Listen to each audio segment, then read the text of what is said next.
اسے اس طرح کی جو سہولت ہے وہ نہیں ملتی. بہت سارے نیب کیسز ہیں جن میں جو نیب کی طرف سے دائر ریفرنس ہے اس کے اوپر مقامی عدالتوں نے لوئر کورٹس کی طرف سے کچھ ایسے فیصلے کیے گئے ہیں جو بڑے متنازع ہیں, یا کچھ ایسے کم از کم نیب نے ریفرنسز دائر کیے ہیں جو بہت متنازع ہیں, لیکن سزا ہو گئی اور پھر اس کی ریمیڈی کا طریقہ کار ہائی کورٹ نے نکالا یا سپریم کورٹ نے نکالا. لیکن یہاں پر بالکل الٹ ہو رہا ہے. یہاں پر مقامی عدالت میں بھی نیب جو بالکل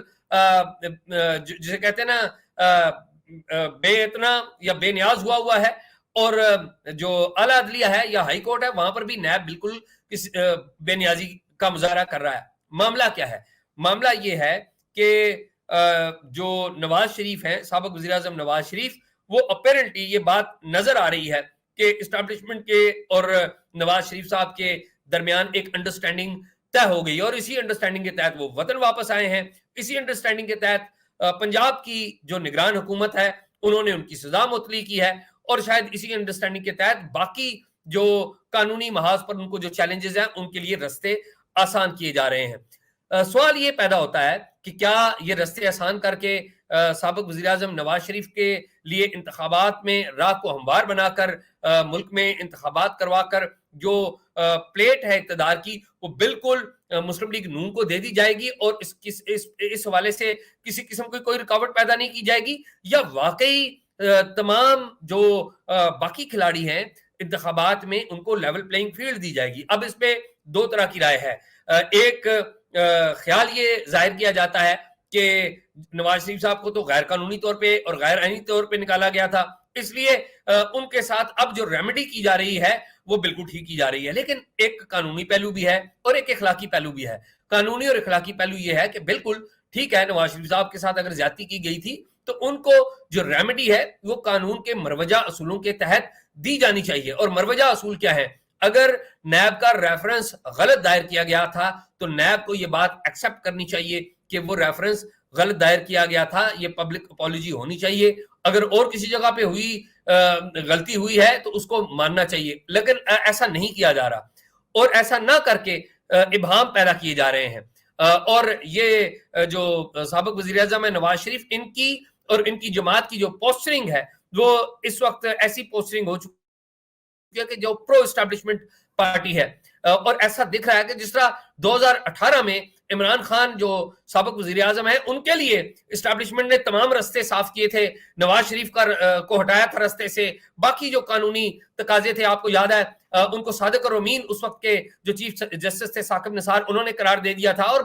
بڑے سوالات تھے اس سارے معاملے پر, وہ بڑا متنازع انداز تھا. بالکل اسی طرح کلین چٹ دی جا رہی ہے اس وقت نواز شریف صاحب کو, اور یہ دکھ رہا ہے, ایسا دکھ رہا ہے کہ جو اگلی سرکار ہے ایز پر ٹوڈے, اور آپ کو پتا ہے اس کے اوپر ایک سروے بھی آ چکا ہے, میں نے اور عمر چیمہ نے اس کے اوپر تفصیل سے بات بھی کی ہے کہ نواز شریف اس وقت پنجاب میں مقبول ہوتے ہوئے رہنما ہے, بلکہ سب سے زیادہ مقبول آج کے جو رہنما ہیں ان کی جو شہرت بڑھ رہی ہے وہ ہے. عمران خان کی مقبولیت کے بارے میں پہلے ایک سروے آیا تھا, اور آپ کو پتا ہے کہ اس سروے میں عمران خان بڑے مقبول تھے, اور ساتھ ساتھ یہ بھی بتایا گیا تھا اس سروے میں کہ جی ملٹری بھی بڑی مقبول ہے. گو کہ یہ ایک سوال ضرور تھا, یا عمران خان مقبول ہے یا ملٹری مقبول ہے, یہ دونوں میں سے ایک سوال ضرور تھا. لیکن اب صورتحال تبدیل ہو گئی ہے, اور پنجاب کے اندر آپ دیکھیے کہ پاکستان مسلم لیگ نون ہے, اس نے ایک نئے انداز سے, ایک نئے ولولے سے وہ میدان میں نظر آ رہی ہے. پاکستان تحریک انصاف وہ میدان میں نظر نہیں آ رہی, اور نظر آ رہا ہے, پتہ لگ رہا ہے کہ پاکستان تحریک انصاف زیر عتاب ہے. 2018 میں جو کچھ ہوا وہ بالکل غلط تھا, اس کو کسی طریقے سے جسٹیفائی نہیں کیا جا سکتا, لیکن آج 2023 میں جو کچھ ہو رہا ہے شاید وہ بھی کوئی اتنا آئیڈیل نہیں ہے. میرا یہ خیال ہے کہ اس وقت جو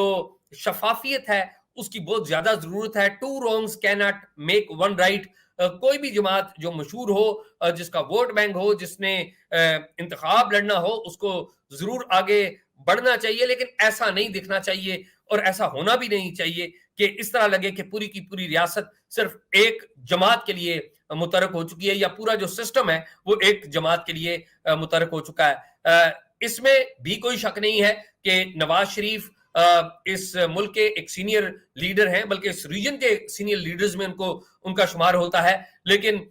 جو کچھ پاکستان میں اسٹیبلشمنٹ کے حوالے سے پاکستان کی ایک پوری تاریخ ہے، اور اسٹیبلشمنٹ کی جناب نواز شریف سے لو ہیٹ ریلیشن شپ کی بھی ایک پوری تاریخ ہے۔ کسی زمانے میں نواز شریف صاحب ان کے آنکھ کا تارا ہوتے ہیں اسٹیبلشمنٹ کے، اور کسی زمانے میں وہ اسٹیبلشمنٹ ان کو دیکھنا نہیں چاہتی۔ عمران خان تو بالکل ایک انٹائرلی ڈفرنٹ کیس تھے، وہ تو اسٹیبلشمنٹ کی آنکھ کا تارا رہے، بلکہ اسٹیبلشمنٹ جب ان سے ناراض بھی ہوئی تو تب بھی بعض جو ایلیمنٹس ہیں وہ ان سے محبت کرتے رہے، وہ آپ نے اور ہم نے دیکھا۔ لیکن پاکستان کو اس وقت ضرورت ہے ایک اخلاقی لحاظ سے بہتر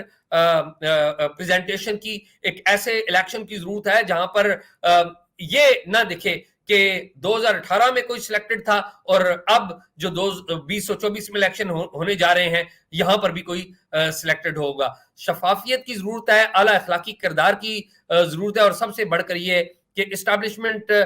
کے بارے میں جو یہ تاثر آ رہا ہے، بہت زیادہ بڑھ کر تاثر آ رہا ہے کہ اسٹیبلشمنٹ بہت زیادہ انوالو ہو رہی ہے ہمارے سسٹم کے اندر، پولیٹیکل سسٹم کے اندر، وہ تاثر بھی نہیں آنا چاہیے۔ یہ خود اسٹیبلشمنٹ کے لیے بھی ٹھیک ہے، اور پاکستان کی جو جمہوریت ہے اس کے لیے لانگ رن کے لیے بھی ٹھیک ہے۔ امید یہی کی جاتی ہے کہ شاید فوری نہیں تو کچھ دیر بعد ہی کوئی ہمیں ایسے سمٹمز نظر آئیں جن سے پتہ لگے کہ جو تمام فریقین ہیں پاور پلے کے، انہوں نے کوئی نہ کوئی سبق سیکھا ہے۔ فی الحال عملی طور پر زمین پر اگر آپ کرائم دیکھیں تو ایسا ہوتا ہوا نظر نہیں آ رہا۔ اگین میں وہ بات کہوں گا اور بات اپنی مکمل کروں گا کہ ٹو رانگز کی not make one right. Pakistan Peoples Party اعتراض کر رہی ہے، پاکستان تحریک انصاف بھی اعتراض کر رہی ہے۔ ٹھیک ہے، اگر پاکستان تحریک انصاف کے کچھ رہنماؤں پر مقدمات ہیں اور اگر وہ جائز ہیں تو ٹھیک پروسیکیوٹ کریں، یا کسی اور کے خلاف بھی کوئی مقدمات ہیں تو ان کو پروسیکیوٹ کریں، لیکن ایسا بھی نہیں لگنا چاہیے کہ آپ جو ہمارا عدالتی سسٹم ہے یا ہمارے ملک کا جو سسٹم ہے وہ کسی ایک شخص کے لیے بہت خوش اور ایک کے لیے ناراض ہوتا ہے۔ انصاف جب تک ہوتا رہے گا وہ نظر بھی آئے گا، اور آئی ہوپ کہ جو شفافیت ہے وہ نظر بھی آئے گی، اور ہم دیکھیں گے کہ اگلے انتخابات تک مزید جو ڈیولپمنٹس ہیں وہ کیا ہوتی ہیں۔ آج تک کے لیے یہی اعزاز سید کو اجازت دی۔